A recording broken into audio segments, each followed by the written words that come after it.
Master, master जी। इतना कहकर शुभम हांफने लगा। हर कोई कहता है कि स्कूल में नौकरी करना सबसे खुशी का काम है। हराधन बाबू को पता है कि वह अपनी नौकरी से कितने खुश है। यूनिट परीक्षण, मध्याह्न भोजन, फिर बोर्डिंग स्कूल, हमेशा काम का दबाव। हरिहरपुर बोर्डिंग स्कूल के प्रधानाध्यापक हरिधोन बाबू अगले सप्ताह बेटे की शादी है। वह फोन पर बीबी से जरूरी बातें कर रहा था। बातचीत के बीच में ही शुभम आ गया और उसे बात बंद करनी पड़ी। सभी छात्र जानते हैं कि हेड सर काफी गुस्से वाले हैं।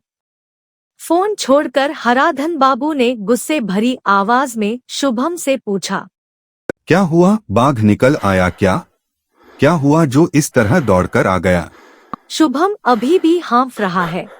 उसने 2 कौर निगलने के बाद भारी मुंह से कहा, नया लड़का। इतना कहकर शुभम रुक जाता है।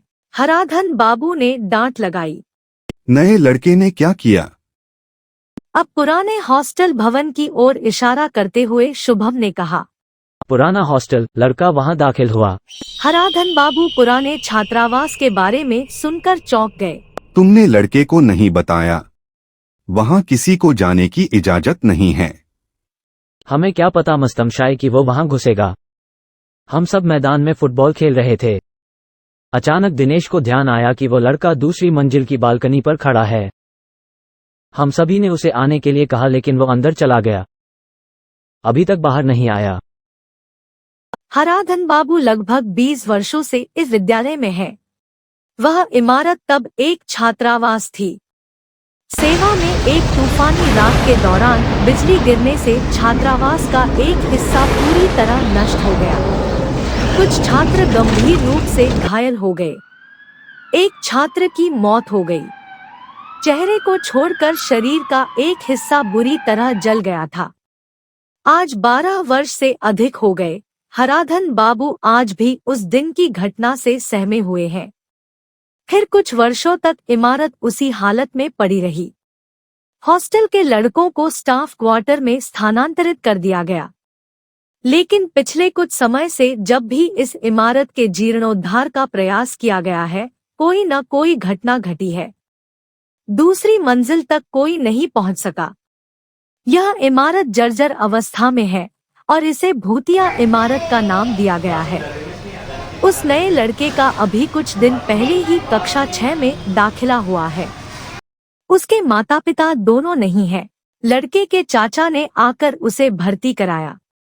उन्होंने कहा, बेशक लड़का बहुत नक रहा है, लेकिन इन कुछ दिनों में लड़का काफी शांत नजर आ रहा था। और सोचो क्या होगा। अब उस लड़के को भूतिया इमारत से कैसे बाहर निकाला जाए? नहीं तो उसके घर वालों को क्या जवाब दोगे? सिर्फ घर के लोग नहीं, पार्टी से लेकर मीडिया तक सभी आएंगे। स्कूल की छुट्टियों के बाद हर दोपहर लड़के उस मैदान में खेलते हैं।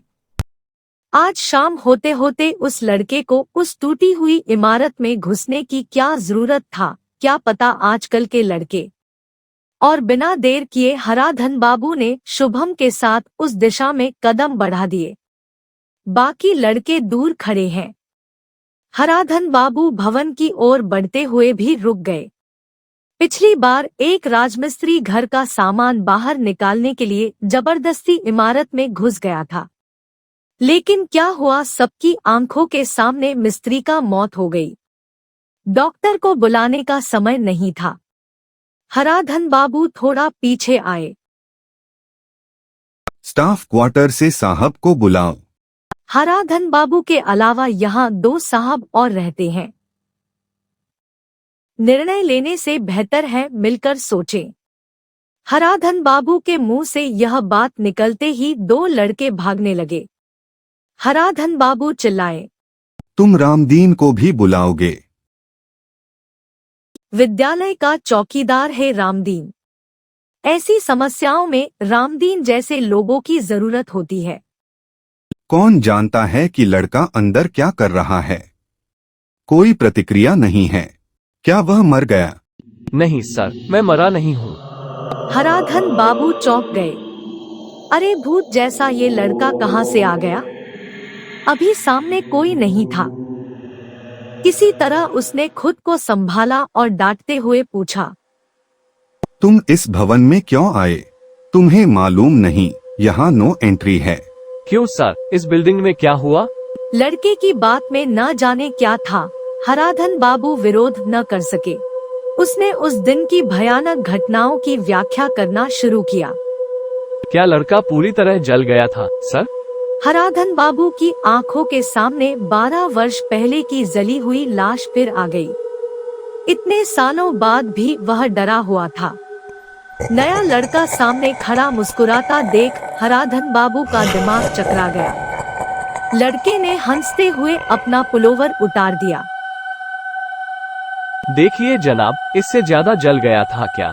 हराधन बाबू को आश्चर्य हुआ। शरीर का बायां हिस्सा बुरी तरह जल गया था। ऐसा लगता है कि वह उस लड़के को देख रहा है जो 12 साल पहले बिजली से जल गया था। आकाश में कोई बादल तो नहीं था, परंतु बिजली की बहुत तेज चमक और बादलों की गर्जना हो रही थी। बिजली शायद आसपास ही कहीं गिरी होगी। हराधन बाबू उल्टे पांव भागने लगे।